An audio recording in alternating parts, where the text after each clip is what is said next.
భారత త్రివిధ దళాలు నిర్వహించిన ఆపరేషన్ సింధూర్ విజయవంతం కావడంతో దాయాది దేశం పాకిస్తాన్కు భయం పట్టుకుంది.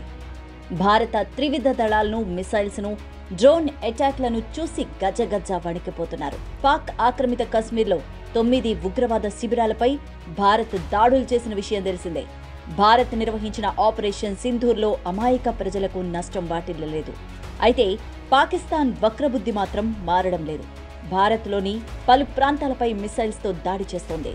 దీంతో 2 దేశాల మధ్య యుద్ధం మొదలైంది. పాకిస్తాన్ డ్రోన్ దాడులు చేస్తుంటే భారత్ సమర్థవంతంగా వాటిపై ఎదురు దాడులు చేసి ధ్వంసం చేస్తోంది. ఈ క్రమంలో పాక్ ఆర్మీ దొంగ దెబ్బ కొట్టింది. భారత్ ఉగ్రవాద శిబిరాలపై దాడి చేస్తే పాకిస్తాన్ మాత్రం జమ్మూ ఎయిర్పోర్టుపై రాకెట్ దాడి చేసింది. జమ్మూలో మొత్తం 7 చోట్ల డ్రోన్లతో అటాక్ చేసింది. అదృష్టవశాత్తు ఎలాంటి ప్రాణ నష్టం జరగలేదని భారత ఆర్మీ తెలిపింది. ఎయిర్పోర్టులు భారీ భద్రత మధ్య సురక్షితంగా ఉన్నాయి. అయితే పాకిస్తాన్ మిసైల్స్ అటాక్ను భారత సైన్యం కూల్చివేసింది. పాక్ దాడులకు భారత సైన్యం ఎదురు దాడి చేస్తోంది. ఈ క్రమంలోనే భారత ప్రభుత్వం జమ్మూ ప్రజలకు కీలక ఆదేశాలు జారీ చేసింది. ప్రజలంతా ఇళ్లలోనే ఉండాలంటూ హెచ్చరికలు జారీ చేసింది. సైరన్లతో ఆర్మీ ప్రజలందరినీ అప్రమత్తం చేసింది. జమ్మూ కశ్మీర్, అఖ్నూర్, కుప్వారా, పూంచ్ల్లో భారత ఆర్మీ వార్ సైరన్స్ మోగించింది. ఎప్పటికప్పుడు పాక్ దాడులను భారత్ సమర్థవంతంగా తిప్పికొడుతోంది. మొత్తం 10 పాక్ మిసైల్స్ ను భారత సైన్యం పేల్చేసింది. జమ్మూను టార్గెట్ గా చేసుకుని పాకిస్తాన్ డ్రోన్ దాడులు కొనసాగిస్తోంది. పాకిస్తాన్ మిసైల్స్, డ్రోన్లను S-400 డిఫెన్స్ మిసైల్ సిస్టంతో భారత సైన్యం ఎక్కడికక్కడే ధ్వంసం చేస్తోంది. 2 దేశాల మధ్య జరుగుతున్న యుద్ధంలో భాగంగా పఠాన్కోట్ ఎయిర్ బేస్ దగ్గర భారీ పేలుడు సంభవించింది. పాకిస్తాన్ మిసైల్స్, డ్రోన్లను మధ్యలో భారత్ నిర్వీర్యం చేస్తోంది. అయితే యాంటీ మిసైల్స్ సిస్టమ్స్ కి దొరకకుండా పాకిస్తాన్ డ్రోన్స్ ను ప్రయోగించింది. కానీ భారత్ మాత్రం యాంటీ డ్రోన్ సిస్టమ్ను దొరకపట్టి S-400 మిసైల్ సాయంతో పాక్ డ్రోన్లు, మిసైల్స్ ను కూల్చేసింది. జమ్మూ కాశ్మీర్, పంజాబ్లోని అమృత్సర్, రాజస్థాన్ సరిహద్దు ప్రాంతాల్లో భారత్ బ్లాక్ అవుట్ అయిపోయాయి. ఇటు జమ్మూ ఎయిర్పోర్ట్ నుంచి ఫైటర్ జెట్స్ బయలుదేరాయి. జమ్మూ నగరమంతా విద్యుత్ అంతరాయం ఏర్పడింది. పాక్ డ్రోన్ దాడులకు భారత్ ధీటుగానే సమాధానం చెప్తోంది. కశ్మీర్లోని కుప్వారా జిల్లాలో 2 దేశాల మధ్య ఎదురు దాడులు కొనసాగుతున్నాయి. ఈ క్రమంలోనే పాకిస్తాన్కి భారత్ గట్టి బుద్ధి చెప్పింది. పాకిస్తాన్ F-16 యుద్ధ విమానాన్ని భారత సైన్యం కూల్చేసింది. అలాగే 2 JF-17 యుద్ధ విమానాలను కూడా భారత ఆర్మీ సమర్థవంతంగా ధ్వంసం చేసింది. జమ్మూను టార్గెట్ గా పాకిస్తాన్ దాడులు చేస్తుంటే భారత ఆర్మీ సమర్థవంతంగా ఎదురు దాడులు చేస్తోంది. జమ్మూ కాశ్మీర్లో ఇంటర్నెట్ సేవలను కూడా భారత ప్రభుత్వం నిలిపివేసింది. వార్ సైరన్స్ తో ప్రజలను భారత ఆర్మీ అప్రమత్తం చేసింది. ప్రజలు ఇంట్లో నుంచి అస్సలు బయటకు రావద్దంటూ భారత ఆర్మీ హెచ్చరికలు జారీ చేసింది.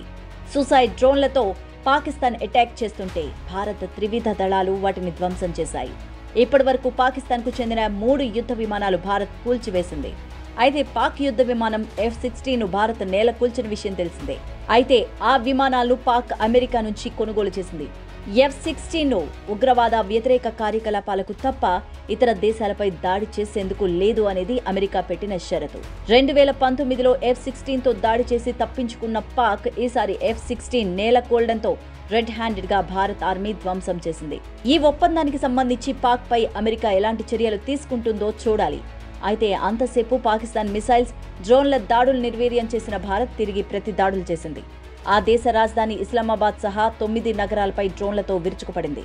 పాకిస్తాన్ దాడులకు ప్రాణాధారమైన airborne warning and control సిస్టమ్ను కూడా భారత్ సైన్యం నాశనం చేసింది. మరోవైపు S-400M, L-70, ZSU-23 శిఖర ఎయిర్ డిఫెన్స్ సిస్టమ్స్ ను ఇండియా యాక్టివేట్ చేసింది.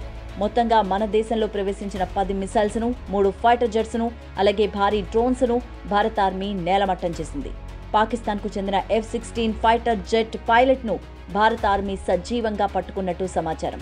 రాజస్థాన్ జైసల్మీర్లో అతన్ని కస్టడీలోకి తీసుకున్నట్టు నిఘా వర్గాలు వెల్లడించాయి. జమ్మూలోని పాకిస్తాన్ డ్రోన్ దాడులకు భారత ఆర్మీ ప్రతీకార దాడులు చేస్తోంది. దాయాది దేశంలో కీలక నగరాలైన లాహోర్, సియాల్కోట్లో మిసైల్స్ తో భారత సైన్యం విరుచుకుపడుతోంది. అలాగే ఇస్లామాబాద్లో భారీ పేలుడు సంభవించినట్టు తెలుస్తోంది. ప్రధాని షెహబాజ్ షరీఫ్ ఇంటికి 20 కిలోమీటర్ల పరిధిలో ఘటన జరిగినట్టు సమాచారం. వెంటనే ప్రధాని షరీఫ్ను వ్యక్తిగత సిబ్బంది బంకర్లోకి తరలించినట్టు కూడా తెలుస్తోంది. పాకిస్తాన్ దేశాన్ని భారత్ ముప్పతిప్పలు పెడుతోంది. దాయాది దేశాన్ని అష్టదిగ్బంధనం చేస్తోంది. ఇప్పటికే ఉగ్రవాద శిబిరాలను ఎయిర్ డిఫెన్స్ సిస్టమ్ను ధ్వంసం చేయగా కరాచీ పోర్టుపై కూడా భారత సైన్యం మిసైల్స్తో దాడి చేస్తున్నట్టు తెలుస్తోంది. పాకిస్తాన్ ఆయువు పట్టు అయిన కరాచీ పోర్టు ధ్వంసమైతే దాయాది దేశాన్ని కోలుకోలేని దెబ్బతీయచ్చనేది భారత్ భావన. ఇప్పటికే పాక్లో పదుల సంఖ్యలో పేలుళ్లు చోటు చేసుకున్నట్టు తెలుస్తోంది. అయితే భారత త్రివిధ దళాలకు మోదీ సర్కార్ పూర్తి స్వేచ్ఛనిచ్చారు. మొత్తానికి పాకిస్తాన్ను కోలుకోలేని దెబ్బ కొట్టేందుకు భారత్ సిద్ధమవుతున్నట్టు తెలుస్తోంది.